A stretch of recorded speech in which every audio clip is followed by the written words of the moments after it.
So in this video, we are going to just do a brief overview of sports economics and talk about why the field as a whole is important and why it is not important.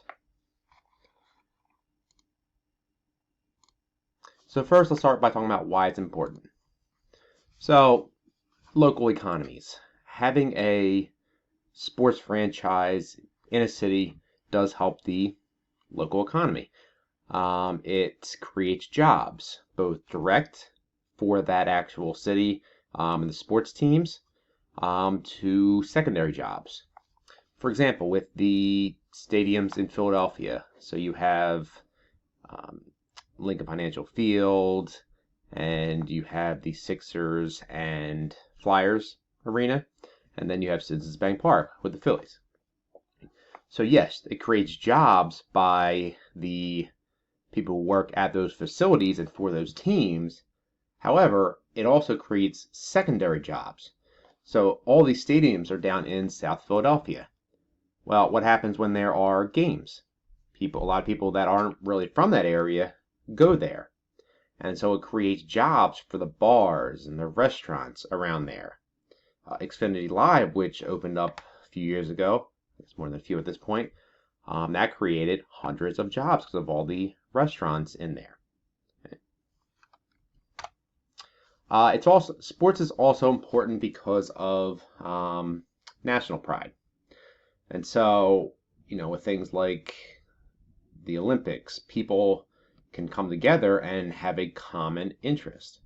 And so, especially nowadays, when in the United States, people tend to be very divided and polarized in their different beliefs, when it comes to the Olympics, most people will come together and cheer for the athletes because they are competing for our country. And that is for all countries as well.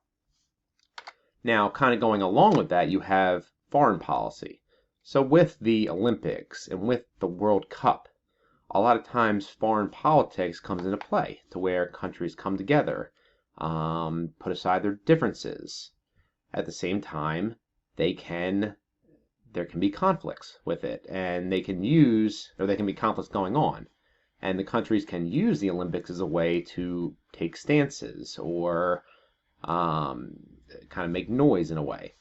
And so, for example, with the 2022 Olympics, the United States decided not to send diplomatic representation because of the ongoing differences with China.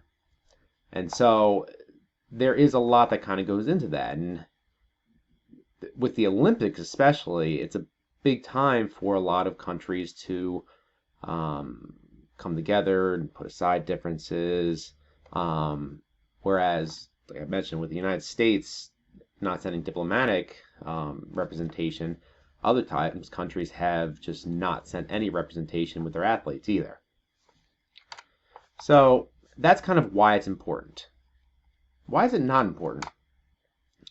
The main reason why is money. So when people think about sports, they think about the massive TV contracts, all the money that people spend on it, going to the games, buying merchandise, so forth. But in reality, in the broad scope of things, sports does not generate a ton of revenue. Well, I use that term kind of loosely. And so if you take the four major sports in the United States, so that's basketball, football, hockey, and baseball. If you take the total revenue of all four of those sports and combine them, it comes out to about $32 billion as of 2017. That would only rank 88th out of the Fortune 500 list, which is just one company. And so you can see that it's a relatively small part of it. But why people care about it so much is it's something that it's more of a talking point and people can come together about it. And it's something that people can relate to with each other. So that's just a broad overview of sports economics, why it's important and why it is not.